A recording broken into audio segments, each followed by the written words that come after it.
নমস্কার। তিলের খাজা বানানোর জন্য প্রথমে আমি তিলগুলো ভালোভাবে ভেজে নেব। যত সময় না তিল থেকে একটা সুন্দর গন্ধ বেরোবে তত সময় তিলটাকে নাড়তে থাকব। এইভাবে প্রায় 7 থেকে 8 মিনিট মতো তিলটাকে আমি ভালোভাবে নেড়ে নেব। তো দেখুন তিলটা এইভাবে ভেজে নিলাম।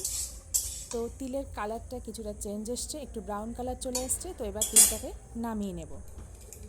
এবার আমি তিলের খাজা বানানোর জন্য যতটা পরিমাণে গুড়ের প্রয়োজন ততটা গুড় দিয়ে এটাকে জাল করে নেব। গুড়ের পরিমাণটা একটু বেশি দিতে হবে, কারণ তিলের গুড়ের পরিমাণটা একটু বেশি লাগে।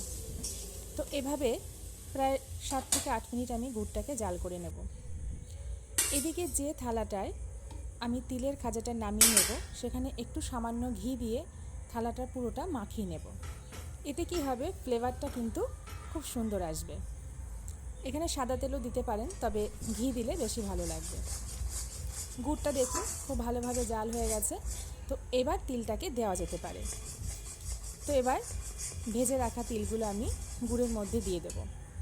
গুড়ের মধ্যে দিয়েই কিন্তু সাথে সাথেই সেটাকে নাড়তে হবে, নাড়া বন্ধ করলে হবে না। এবার এটাকে ভালোভাবে আমি নাড়িয়ে নেব। নাড়ানো হয়ে গেছে অলরেডি। এবার আরেকটু স্বাদ বাড়ানোর জন্য কিছুটা বাদাম আমি দিয়ে দিলাম, বাদামটা ভাজা বাদাম। এবার এটাকে ভালোভাবে নাড়িয়ে নেব। তো বাদাম, তিল আর গুড় কিন্তু একসাথে খুব সুন্দরভাবে মিশে গেছে, দেখতেই পাচ্ছেন কতটা সুন্দর হয়েছে। এবার এটাকে ঘিয়ে মাখানো সেই থালাটাকে নামিয়ে নিয়েছি। এবার এটাকে চাকু দিয়ে পিস পিস করে রেডি। এদিকে খই দিয়ে গুড় মাখানোর জন্য আমি কিছুটা গুড় নিয়েছি। এখানে একটু কম গুড় হলেও কোনো প্রবলেম নেই। এবার এটা আরেকটু ভাবে জাল দিয়ে নিয়ে নিচ্ছি। তো এবার খইগুলো দিয়ে দিলাম। খইটাকে ভালোভাবে এবার গুড়ের সাথে মাখিয়ে নিয়েছি। তো দেখুন অলরেডি গুড় দিয়ে খই মাখানো আমার রেডি। দেখতেই পাচ্ছেন এদিকে তিলের খাজা, ওদিকে খই দিয়ে গুড়।